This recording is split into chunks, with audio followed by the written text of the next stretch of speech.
Hi guys, welcome back to my channel. So today we're going to be talking about sunken cakes, why they sink and how to fix them.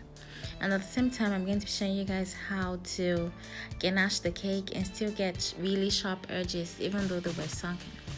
So the first thing we're going to do is cut our cakes into slices, and I'm going to show you guys how to fix the sunken parts without wasting any part of the cake. So first thing you do is cut out the top, like the overhanging parts of the top of the cake, and then stuff it into the hole, like the sunken space in the middle of the cake. So I'm going to show you guys how to position this so it doesn't fall apart or so it doesn't break down. But before we go ahead, I'm going to tell you guys the reasons why cakes might sink in the middle. So the first reason is maybe you added too much baking powder or too much baking soda. It means it rose to a particular point, and then at a point the volume of the flour and sugar and whatever it was you mixed together couldn't hold itself in place to stay there, so it sank in the middle because it was too soft in the middle. So another reason is maybe you added too much fluid. This happens to me usually when I bake vanilla cakes, especially vanilla cupcakes.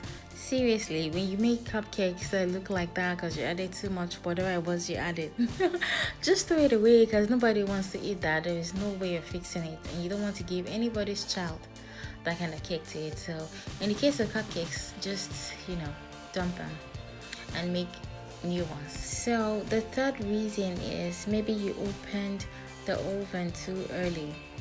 Usually when you're making maybe a cake or a set of cupcakes, it's best usually when you're making cupcakes, it's best you leave the oven till maybe a few minutes to the estimated time of baking before you open the oven to check if it's okay.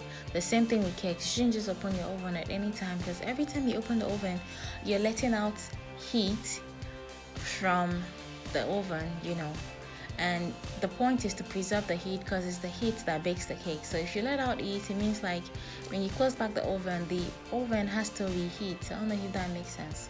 So now that we've sliced and stuffed our cakes, I'm going to show you guys how to position the cakes so they don't fall in the middle, or so it's not slanty or dented. So be mindful that I put the flat side downwards, so the sunken part was facing upward, and I filled it with buttercream. And the next thing I did was to add the next layer, and I filled that with buttercream as well. The next layer I'm going to add right now is also the sunken part, which means the under is sunken, and I turned it upside down. Do you understand? That way the buttercream you put on the layer beneath it would fill that spot and not let your cake sink. Does that make sense?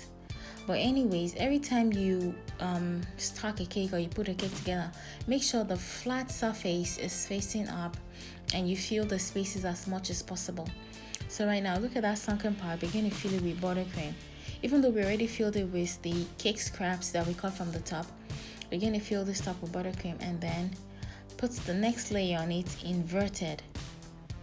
I'm sure that makes sense, yeah? Okay, so like that. So look at that sunken layer as well. I'm going to put it on top inverted. I'm going to turn it upside down. That way the buttercream in this layer is going to fill that space. Yes, that's what we're doing. So right now I'm going to show you guys how to ganache the cake. Usually I like to ganache my cakes in 5 parts. This is the first part. The first part is I pour some ganache on top of it, and then I smoothen it around, and then I'm going to pour another layer that is going to get to the bottom of the cake. The point of ganaching the cake is to have a coating firm enough for you to put the fondant on, and it will stick and still look very neat. Do you understand? And give you the crisp, sharp edges everyone likes. So right now we're going to cover the whole cake, and we're going to cover it in layers because we want the ganache to not be too thick, but to be thick enough for your fondant to be able to stick to, and for it to be able to hold its spots. I don't know if that makes sense. So now I'm going to add the third layer. This is the third layer, and I'm going to smoothen it around. And be mindful, for every time you leave your ganache out, it starts to firm up. So you should warm it up at intervals in the microwave for like maybe 5 to 10 seconds, 10 seconds, so it to be easy to work with. That way it's more liquidy and to be easier for you to work with. So now this is the fourth layer. It is really easy. You just want, it's just like your layering makeup. I don't know if that makes sense. You're going to put the first layer of foundation, especially if you have maybe problematic spots on your face. The first layer of foundation, allow that to firm up and then apply another one. That's exactly the same thing we're doing here. You don't have to wait for it to firm up. As you're working, it's firming up. So that's the more reason why you have to melt your ganache in the microwave at least maybe 2 or 3 times before you finish the step, as it sets up pretty fast. So this is the 5th layer. So this is basically just sealing everything and for it to be smooth and nice. So we're going to smoothen this around and then scrape it. And when you scrape, make sure you're holding your scraper like upright. That way it won't be slanty or your cake won't bend. That way your cake will be straight up. So thank you guys for watching. I hope you learned 1 or 2 things. So like and subscribe and share, and I'll see you guys in my next video.